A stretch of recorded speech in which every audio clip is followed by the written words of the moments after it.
ایران کے سلسلے میں یہ گفتگو ہو رہی ہے اور یہ بحث ہو رہی ہے. تمام میڈیا ہاؤسز اپنے یہاں ماہرین کو بلا کر کے یہ بحثیں کروا رہے ہیں کہ کیا ایران نے کچھ خاص ایسا ڈیفنس سسٹم حاصل کر لیا ہے، چاہے وہ چائنا سے ہو، چاہے وہ رسیا سے ہو، یا انہوں نے خود ایسا ڈیفنس سسٹم بنا لیا ہے کہ امریکہ کے جہازوں کو مار مار کر گرا رہا ہے.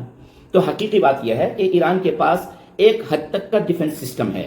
ایسا نہیں ہے کہ وہ بہت مضبوط ہے اور کسی بھی آنے والے جہاز کو وہ مار گرائے گا، ایسا نہیں ہے. اصل میں یہ جو F-15E طیارے کو، فائٹر جیٹ طیارے کو مار گرایا ہے، یہ برطانیہ سے اڑا تھا اور یہاں تک آیا تھا، اور اس کا کام یہ تھا کہ جہاں کہیں پر میزائل لانچ کرنے کے سائٹس بنے ہیں وہ تھوڑے سے نیچے اتر کر اس کا معائنہ کریں، اور کافی دیر تک اس کو ایران کی فضائیہ میں رہنا تھا اور ایران کی فضائیہ میں رہ کر کے ان ایرانی میزائل کے سائٹس کو دیکھنا تھا اور وہاں پر حملہ کرنا تھا. لہذا F-15E یہ جو طیارہ تھا یہ ان کے زد میں آیا اور اس کو مار گرایا. اسی کے ساتھ ساتھ ایک طیارہ اور تھا، A-10 اس طیارے کا نام ہے، فائٹر جیٹ طیارہ وہ بھی تھا جو اس کے سپورٹ میں اس کے ساتھ رہتا ہے. تو اس طیارے کو بھی مار گرایا. دو طیارے کو ایران نے مار گرایا اور اس کے بعد پھر اس کے جو پائلٹ تھے وہ نیچے گر گئے. تو نیچے جو اترے تو ان میں سے ایک کو تو انہوں نے ریسکیو کر لیا، یعنی وہ ان کی طرف سے کچھ لوگ آئے اور ہیلی کاپٹرز میں وہ آئے اور انہوں نے ان میں سے ایک کو بچانے میں کامیابی حاصل کر لی.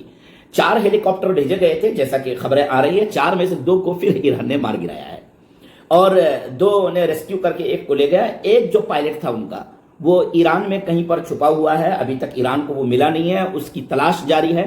ویڈیوز وائرل ہے کہ عام لوگ اس کو تلاش کر رہے ہیں، عام لوگوں کے ساتھ کچھ فوجی لوگ بھی ہیں، وہ راستے بتا رہے ہیں. وہ قبائلی علاقے ہیں، عراق کے سرحدی علاقے میں یہ فائٹر جیٹ طیارہ گرا تھا، تو وہاں پر اس کی تلاش جاری ہے. امریکہ کے سلسلے میں اب پوری دنیا میں یہ گفتگو ہو رہی ہے کہ امریکہ کے جہازوں کو بھی F-35 کو، F-15E کو اور A-10 کو اور ان کے ہیلی کاپٹرز کو مار کر جو گرا رہے ہیں، تو امریکہ اس جنگ میں شکست کھاتا جا رہا ہے. امریکہ میں میڈیا نے ٹرمپ سے پوچھا کہ آپ کے F-15E فائٹر جیٹ طیارے کو مار گرایا ہے جس کی بہت قیمت ہے، 900 کروڑ روپے اس کی قیمت بتائی جاتی ہے.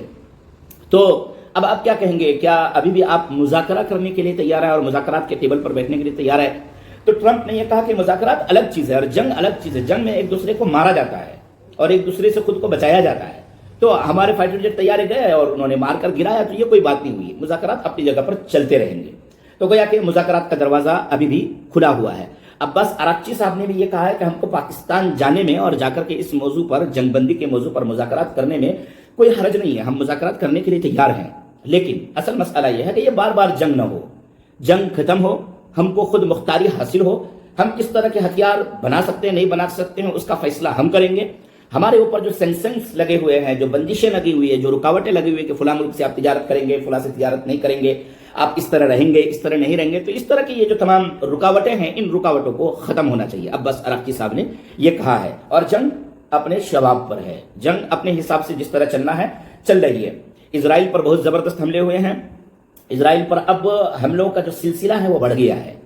10 میزائل مارے جا رہے ہیں اور اس میں کلسٹر بم والے جو میزائل ہوتے ہیں وہ مارے جا رہے ہیں. وہ جا کر کے 10 کلو 12 کلومیٹر کے ایریا میں پھیل جاتے ہیں اور پھیل جانے کا مختلف جگہوں پر جا کر کے گرتے ہیں اور بہت زبردست وہاں پر حالات بگڑتے ہیں. تو ابھی بھی یعنی گزشتہ 24 گھنٹوں میں بیتہ تختہ پر حملہ ہوا ہے، کریات شمونہ، بنی براق، بیر الصبا، حیفا پر حملہ ہوا ہے.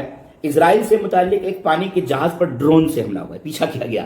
ایران نے ایسا بھی ڈرون بنایا جو پانی میں تیرتا ہوا مچھلی کی طرح پانی کے نیچے سے اور اوپر سے چلتا ہے، اور کوئی پانی کا جہاز اگر اس کے ٹارگٹ میں آیا تو اس کو وہ مار دیتا ہے اور اس کو ڈسٹرب کر دیتا ہے. تو اسرائیل سے متعلق ایک پانی جہاز کو بھی ڈرون نے مارا ہے.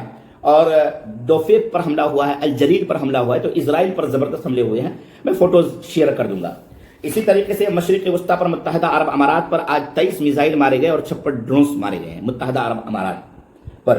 بحرین پر 8 ڈرون سے حملہ ہوا ہے، 4 افراد بحرین میں زخمی ہوئے ہیں. عراق کے کیمیکل سائٹس پر، جو کیمیکل سائٹ امریکہ کا تھا، اس پر حملہ ہوا ہے اور بصرہ پر بھی حملہ ہوا ہے. دبئی کے اوریکل IT کمپنی پر حملہ ہوا. یہ بڑی زبردست خبر ہے کہ IT کمپنیوں پر اب حملہ شروع ہوا ہے. اوریکل کی طرف سے یہ خبر ابھی آئی ہوئی تھی کہ انڈیا کے 12,000 کام کرنے والے جو اوریکل کمپنی میں IT سیکٹر کی بہت بڑی کمپنی، 45 لاکھ کروڑ کا ویلتھ کا مالک ہے یہ کمپنی، ڈاٹا یہ جمع کرتی ہے اور دوسرے کمپنیوں کو دیتی ہے. تو اس میں سے 12